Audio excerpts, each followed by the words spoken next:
هل يستوي الذين يعلمون والذين لا يعلمون إنما يتذكر أولو الألباب. بسم الله الرحمن الرحیم. معزز کتونکو سلامونه او نیکی هیلې ومنئ. په دې هیله چې روغ رمټ خوشحاله و ارامه اوسئ. د خلاصون لار خپرونه ده. تاسو ته بهتره معلومه چې په دې خپرونه کې همیشه ستاسو راغلو سوالونو ته شیخ صاحب مبارک ډېر په مینه ځوابونه درکوي. خوشبختانه په دې خپرونه کې بیا هم راسره شیخ محمد عزیز الله المظهري صاحب میلمه دی چې انشاءالله د اړوندې موضوع په اړه به ورسره بحث او خبرې لرو. نننۍ موضوع مو ازادي ده. هیلهمند یم چې خپرونه راسره تر پایه وګورئ، تر پایه لیدونکي اوسئ. که تاسو هم کوم سوال پیشنهاد لرئ، کومې شمېرې چې د سکرین پر مخ باندې ګورئ، په دغه شمېرو له موږ سره اړیکې ونیسئ. انشاءالله تاسو به هم د شریعت په رڼا کې ستاسو راغلو سوالونو ته شیخ صاحب مبارک ځوابونه درکړي. هیلهمند یم چې خپرونه راسره تر پایه لیدونکي او کتونکي اوسئ. شیخ صاحب مبارک ستړی مه شئ، په خیر راغلئ. خیر اوسئ، الله مو حفاظت وکړي. څنګه صحت مو ښه دی؟ د الله نه راضي یو. الله مو خوشحاله او آباد الله درانه راضي شي. مننه. خیر اوسئ. معززو کتونکو وایي ټیټ مې مه بوله غورځنګ را باندې مه کړه، زه په دې افتادګۍ کې لوی ګړنګ یم. شیخ صاحب مبارکه، د نننۍ خپرونې موضوع مو ازادي ده. غواړم چې د ازادۍ په اړه در سره خبرې او بحث وکړم. نو راته ووایه شیخ صاحب مبارکه چې ولې غربي نړۍ همیشه دا فکر کوي یا کفار دا فکر کوي چې افغانان باید د کفارو د لاس لاندې وي. افغانان همیشه دا فکر کوي چې موږ باید آزاد ژوند وکړو. د اسلام له نظر ازادي یعنی څه؟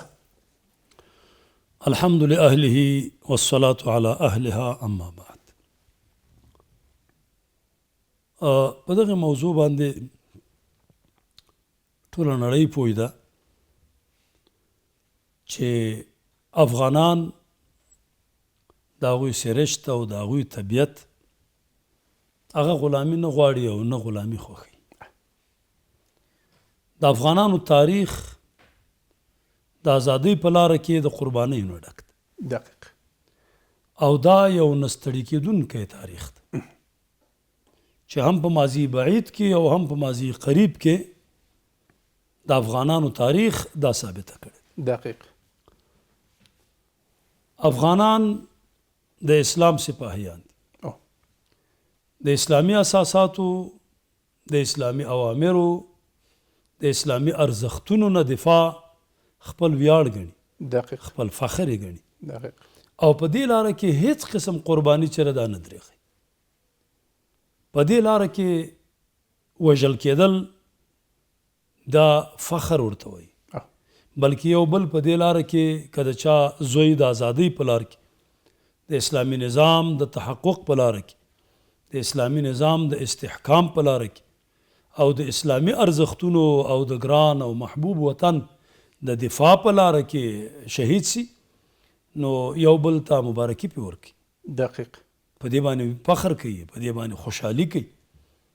او بیا وخت په وخت باندې داسې تجمع جوړوي، داسې پروګرامونه جوړوي، داسې کنفرانسونه دایروي تر څو د هغه شهیدانو یاد هم ژوندی وساتلی سي، د هغوی کارنامې بیان سي او وروستو نسلونه د هغې نه ګټه واخلي. دقیق. همدا زمونږ او تاسو د اسلام درس دی. د اسلام سرلاري چې د اسلام په لاره کې قرباني ورکړې، موږ او تاسو ته په واضحو الفاظو باندې داسې درس پرېښی چې ولست ابالي حين اقتل مسلما على أي شق كان لله مسرعي وذاك في ذات الإله وإن يشاء يبارك على أوصال شلو ممزعي. وای زما هیڅ پروا نشته چې کله زه وژل کېږم په داسې حال کې چې زه مسلمان یم او د اسلام په جرم مې یو سړی وژني.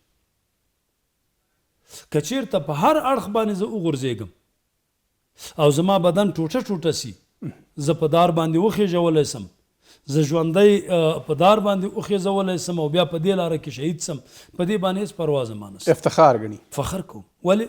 وذاک فی ذات الاله. ځکه دا ټوله قرباني، زما تعذیب، زما وژنه، زما وژل کېدل او زما په دار خېژول، دا د الله د رضا لپاره دی. وإن یشاء که د الله اراده وسي یبارک علی اوصال شلو ممزعي، زما د بدن په دې ټوټه ټوټه بدن باندې به الله برکت واچوي. دا وینه چې مې په کومه ځمکه کې توی ده دا ځمکه به الہ العالمین آزاده کي او په دې به اسلامي نظام حاکم. دا د اسلامي امت د سرلارو درس دی او د دوی دغه وینا هغه د دار په سر باندې په هغه حالت کې ویل سوې ده. نو دا موږ تاسو ته هغه درس راکوي چې مسلمان عموما او افغانان خصوصا دا ویاړ ګڼي، دا فخر کوي او دوی د اسلامي امت د ویښولو دپاره، د بیدارولو دپاره، د کافرانو د دسیسو د شنډولو دپاره او د هغوی د غرور د ماتولو دپاره نړۍ دپاره داسې زرین تاریخ پرېښی دی چې هر مستضعف قوم، هر هغه قوم چې کفار ور باندې حمله کوي او هغوی کمزوري ګڼي او دوی د کفارو سره په مادي لحاظ هم برابر نه وي او د اسلحې په حساب هم برابر نه وي، د فوجونو په حساب هم برابر نه وي، د اقتصاد په اساس هم برابر نه وي، خو که غیرت وکړي، همت وکړي، مبارزه وکړي، قرباني وکړي او کلک عزم او هوډ ولري نو الله به ورته کامیابي ورکوي. نو د نړۍ دغه ډار دی که چیرته افغانان هم دا سرشاره پرېښودلی شي دا د امت مستضعفینو ته لاس ورکوي. دا د دنیا کې چې کوم مستضعف مسلمانان دي هغه ملتونه دي چې کفارو د هغوی ځمکې خوړلي دي، د هغوی جایدادونه یې خوړلي دي، د هغوی ته حق هغه حقوق اولیه د زندګۍ نه ورکوي. دغه خلک هم د دې قربانیو نه الهام اخلي، بیا به زموږ دپاره دردسر وي او زموږ جاګیرداري چې نه دا به بیا ژوندی پاتې نه وي. نو بناً دوی غواړي چې افغانان په خپلو منځونو کې او یا افغانان په اقتصادي مشکلاتو کې او یا افغانان په نورو مادي او معنوي مشکلاتو کې گیر وساتي او محکوم وساتي، خو لیکن دا دوی خیال دی، دوی فکر دی، دوی په هغې کې کامیابېدی نه شي. مننه شیخ صاحب، کور ودان الله دې راته ژوندی لره. شیخ صاحب مبارکه، د ازادۍ په اړه په اسلام کې حدود شته دی چې یو انسان څومره آزاد دی، څومره ازادي کولی، څومره خوشحالي کولی شي؟ ازادي په اسلام کې بس دا حد دی، د اسلام نه به بیرون نه ځي. یعنی ته به په هغه اندازه باندې آزاد وي چې کوم حدود اسلام درته ټاکل. یعنی د آزاد معنا دا چې ته به د بندگانو محکوم نه. د ازادۍ معنا دا ده چې ته به د کافرانو د سلطې لاندې نه. او د ازادۍ معنا دا ده چې ته به د خپل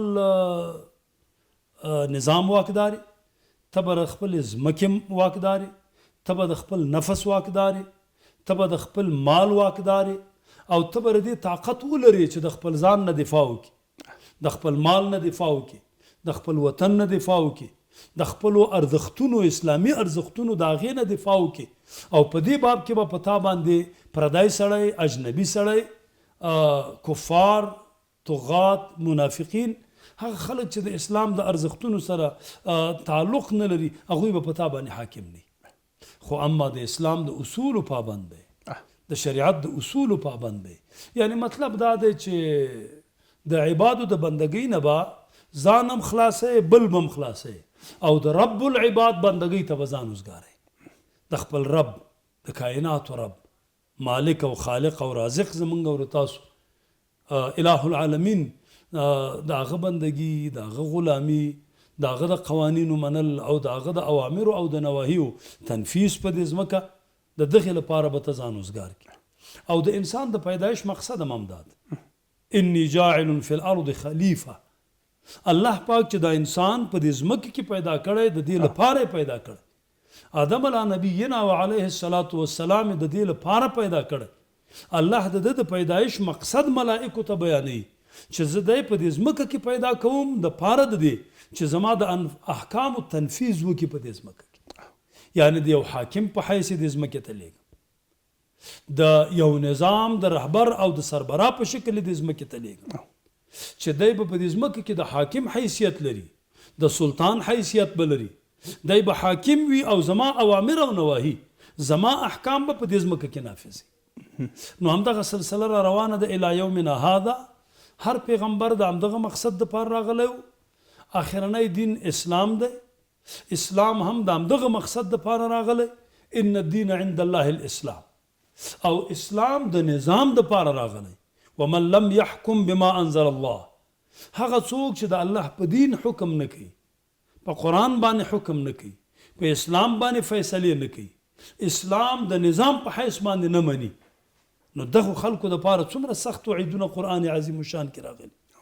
نو بناً اسلام د نظام په حیث باندې راغلی او مسلمان با د نظام اسلامی د حاکمیت دپاره قرباني ورکوي.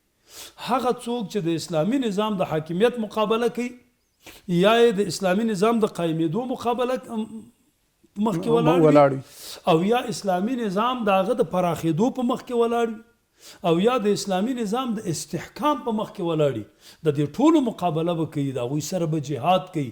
یعنی خلاصه دا چې د اسلامی نظام د اقامې دپاره قرباني هم جهاد، د اسلامی نظام د تحکیم او د استحکام دپاره قرباني هم جهاد، او د اسلامی نظام د پراخولو دپاره او د مسلمانانو د ځمکو د کفارو څخه د خلاصولو په لاره کې د اشغال په مقابله کې قرباني ورکول او د اسلامی نظام حاکمیت د مسلمانانو په ځمکه باندې راوستل، دا ټول جهاد دی. او مسلمان مجاهد دی، جهاد په ورین تندي باندې کوي او په دې باندې مسلمان پوهیږي او افغانان پوهیږي چې جهاد کې قرباني ته ضرورت دی، د سر قرباني، د مال قرباني، د نفس قرباني، د وطن پرې خودل، په هجرتونو ته مجبورېدل، بندیخانې او زخمونه، شهادتونه، دردونه، دغه ټول به راځي، خو موږ او تاسو به په دغه لاره کې قرباني نه سپموو. نو د اسلامي نظام د اقامې دپاره، د اسلامي نظام د استحکام دپاره او د اسلامي نظام د پراختیا او د مضبوطولو دپاره قرباني په ټولو صورو کې دا جهاد او دا د اسلام تعلیم دی او افغانان دا په فخر باندې کوي او په خوشحالۍ باندې کوي او په ورین تندي باندې کوي او په دې مقصد باندې پوهیږي چې جهاد تکلیفونه لري، کړاوونه لري، مشکلات لري، په دې کې شهادتونه راځي، په دې کې زخمونه راځي، په دې کې بندیخانې راځي، په دې کې هجرتونه راځي، د ستا مألوف وطن دا به پرې ښودلی کېږي، خو د دې عظیم مقصد دپاره به دا ټولې قرباني چې ده هغه ته ورکوې او دا به ته هر څه منې او د افغانانو تاریخ د دې نه ډک دی. او که تاسو موږ په دې ماضي قریب کې وګورو، افغانانو د اسلامي نظام د استحکام دپاره او د اشغال د خاتمې دپاره څومره قوي قربانۍ ورکړي او امت ته یې درس ورکو، ټوله اسلامي نړۍ ته یې دا درس ورکو چې که تاسو رښتیا هم قرباني ورکوئ خپل مقصد ته رسېدلی سئ. خو د دې ترڅنګ افغانان دنیا ته دا درس هم ورکوي چې موږ پر امن خلک یو. که چېرته څوک زمونږ ناموس ته لاس رانه وړي، زمونږ عزت ته لاس رانه وړي، زمونږ په خاوره باندې حمله ونه کړي، زمونږ اسلامي ارزښتونو باندې حمله ونه کړي، زمونږ ته قدر او احترام باندې قائل سي، د اسلامي اصولو پابند اوسي، موږ د متقابل احترام خلک یو، موږ په نړۍ کې امن، اطمینان، سوکالي او اسلامي نظام دی. ډیره زیاته مننه شیخ صاحب. کور ودان چې د ازادۍ په اړه هر اړخیز بحث مو وکړ. معززو کتونکو له تاسو نه نړۍ مننه چې تر دې دمه د خلاصون د لارې د خپرونې لیدونکي یاستئ. زه یوه لنډه دمه لرو، دمې نه وروسته بیا هم د خلاصون لار خپرونه دوام لري. هل يستوي الذين يعلمون والذين لا يعلمون إنما يتذكر أولو الألباب. هل يستوي الذين يعلمون والذين لا يعلمون إنما يتذكر أولو الألباب. بختور لیدونکو بیا هم در ترکلی کوو د خلاصون لار خپرونه له شیخ صاحب مبارک را سره ده. انشاءالله د ازادۍ په اړه چې مخکې ډېرې ښایسته خبرې وکړې، بیا هم ورسره د ازادۍ په اړه بحث لرو. ستاسو د هم ازادۍ مبارک وي. شیخ صاحب مبارک لکه څنګه چې د ازادۍ په اړه ډېر ښایسته بحث دی وکړو او انشاءالله دغه اوس د ازادۍ شپې ورځې دي چې افغانستان آزاد شوی دی د 20 کلنې اشغال څخه. ځوانان څنګه کولی شي چې خپله ازادي تل همداسې وساتي د اسلام او د شریعت په رڼا کې؟ ځوانان زمونږ د اسلامي نړۍ یوه درنه پانګه ده او دا د مسلمه امت هغه پانګه ده چې د ټول اسلامي امت سترګې هم دوی ته دي. که چېرته موږ او تاسو د اسلام تعلیماتو ته متوجه سو، ډېر زیات هغه څه دي چې د ځوانانو په غاړه موږ لرو او ځوانان باید خپل د مسؤلیت ته متوجه سي. الہ العالمین ځواني ورکړې د هغوی بدن د تکلیفونو برداشت کولی شي، خو چې دغه ځوان په اسلامي روحیه باندې تربیه شي او د خپلو نیکونو تاریخ مطالعه کړي، د اسلام ارزښتونه زده کړي او د اسلامي امت سرلاري د هغوی تاریخ وګوري، د صحابه کرامو تاریخ وګوري، د نبی کریم صلی الله علیه وسلم فداه ابي و امي د هغه سیرت مطالعه کړي، غزوات او سرایا مطالعه کړي، دا چې نبی کریم صلی الله علیه وسلم په یوازې سر باندې د اسلام دعوت چې دی هغه شروع او بیا یې دا پراخه او بیا د یو اسلامي حکومت بنیاد په مدینه منوره کې کېښود، نو دغه ټول تاریخ باید دا ځوانان مطالعه کړي. په دې لاره کې ځوانانو څومره قربانۍ ورکړي، د حضرت بلال رضی الله تبارک وتعالی عنه قرباني، د حضرت عمار ابن یاسر رضی الله عنه قرباني، او دغه رنګ د حضرت صہیب رومی رضی الله تبارک وتعالی عنه قرباني او داسې نور. نو کله چې ځوانان دغه تاریخ مطالعه کړي، دوی بیا په خپلو مسؤلیتونو باندې پوهیږي چې ځوانانو په صدر اسلام کې څومره خدمت کړی، دا د اسلام د دایرې پراخول دا د ځوانانو د قربانۍ برکت دی. او تاسو ته معلومه د قرآن عظیم شان کې یو ځای کې دا صراحتا ذکر کیږي، دا اصحاب کهف مبارک انهم فتیة آمنوا بربهم وزدناهم هدى. الله وی دا یو څو ځوانانو په خپل رب راسخه عقیده لرله، مؤمنانو صادقه، او دوی په دې عقیدې باندې محکم وګرځېدل، د وخت د ظالم او د جابر حاکم مقابل کې راپورته سول، حق هلته ووایه، دعوت الی الله یې وکړه، الله وی دوی ته نورم هدایت معور زیات کو. نتیجه هغه دا چې هغه ظالم حاکم د هغه د لاس نه اله العالمین د هغو د ضرر نه دوی محفوظ وساتل، او بیا د ټولې دنیا دپاره دا یوه نمونه وګرځېدله. بناءً موږ د خپلو ځوانانو نه دا غواړو د دې لپاره چې دوی د ارزښتونه وساتي او د خپلو اسلافو دغه تاریخ ژوندی وساتي او دغه زرین تاریخ داغداره نه کړي، نو دوی نه دا غواړو چې په اسلام ځان پوه کړي، په شریعت مطهره ځان پوه کړي او د نبی کریم صلی الله علیه وسلم سیرت زده کړي، د جهاد او د جهادي کارنامو نه ډک تاریخ د خپل وطن دغه دوی زده کړي او دوی ورته متوجه سي، د خپلو نیکونو کارنامې هغه هېرې نه کړي. او دغه تاریخ چې مونږ انګریزان د دې علاقې نه شړلي دي، روسان مو په دغې علاقې کې نه دي پرېښي، هغه مو شړلي، ټوټه ټوټه سوي دي. او په دغه ماضي قریب کې تاسو وکتل چې امریکا او ناټو د منافقینو سره یو ځای په افغانستان باندې هر قسم یرغل وکړه، اره دغو ځوانانو د قربانۍ په نتیجه باندې، د دغه مسلمان ملت د همدردۍ په نتیجه باندې، د علماء کرامو او د شیوخو زمونږ د سپینګیرو د هغوی د سالم رهنمایي او د رهبرۍ په نتیجه کې هغه د اشغال ماتې وکړه.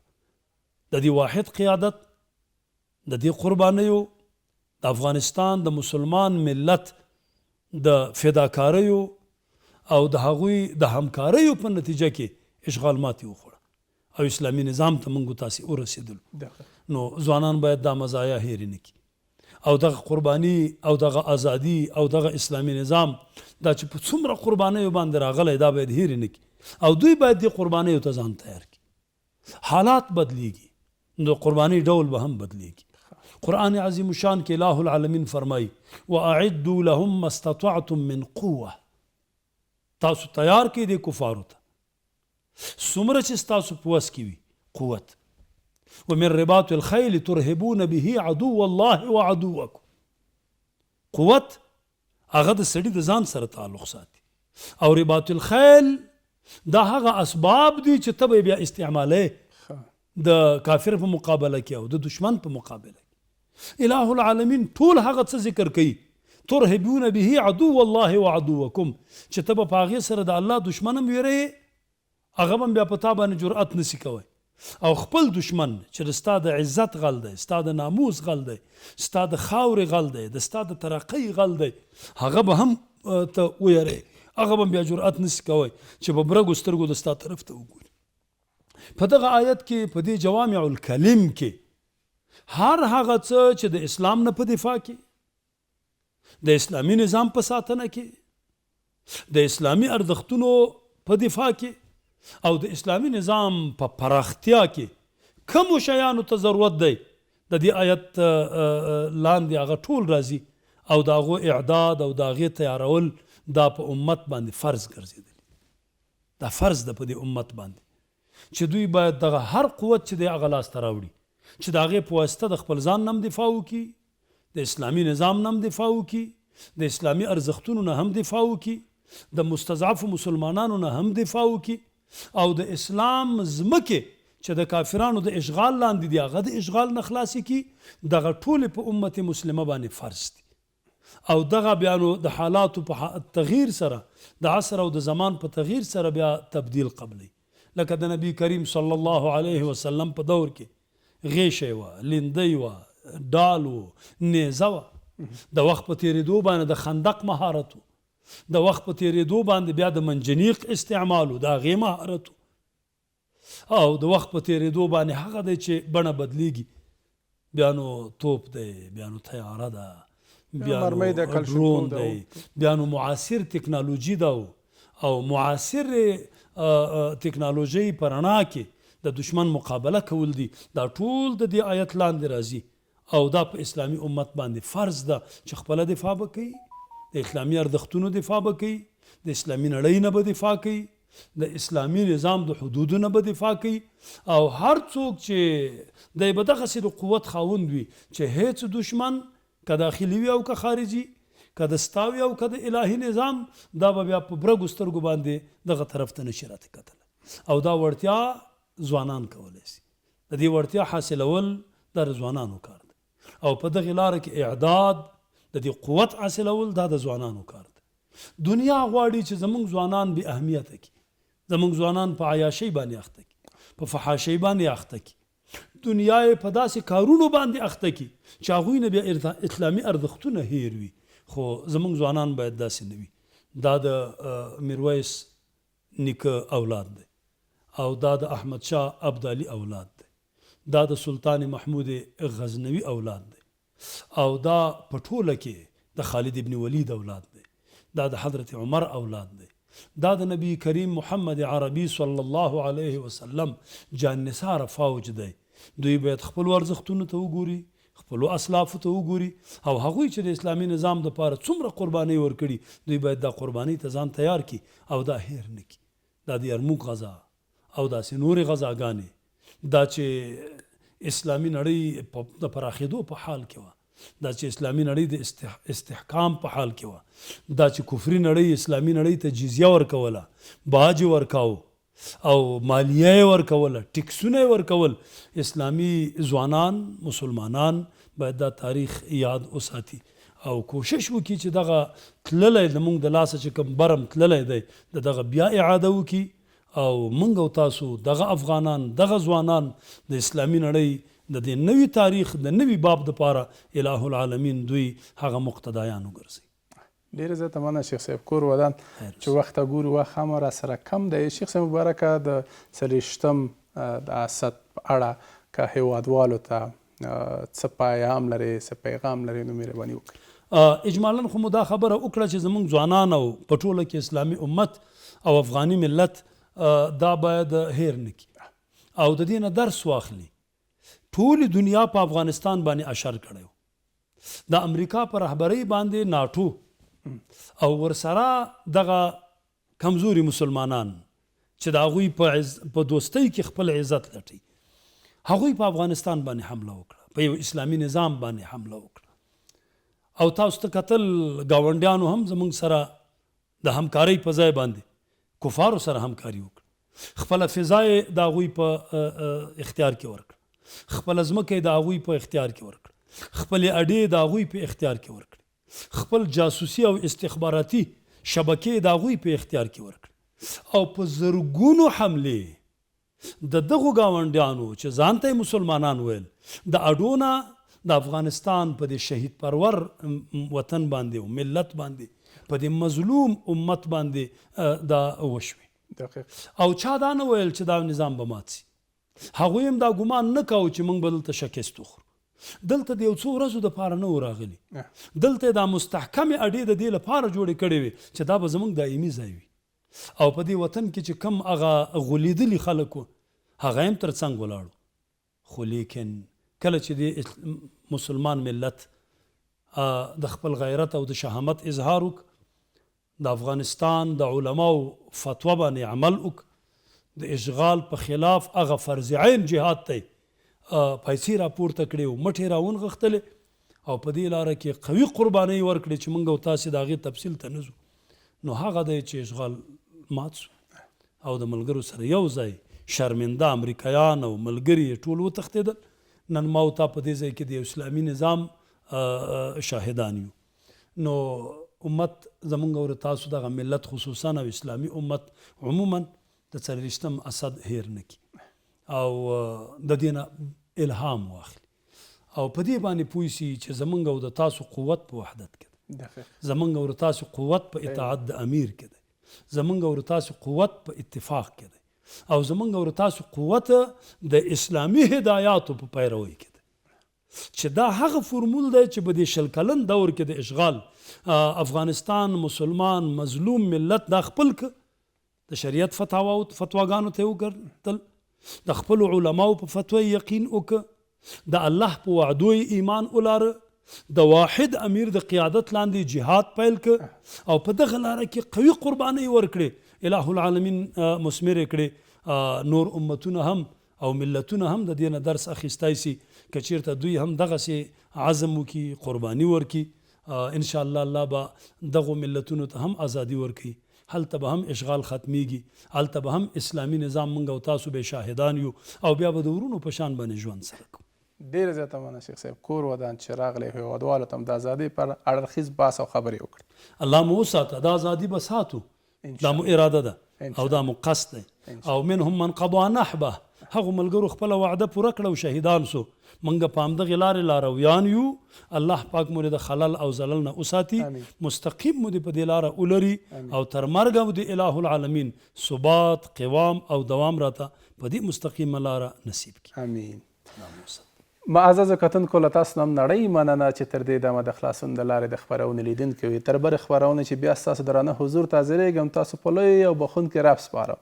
خوښه خوشحاله شیبې ولرئ. د خدای په امان همیشه کامیاب او سرلوړي برایمن اوسئ.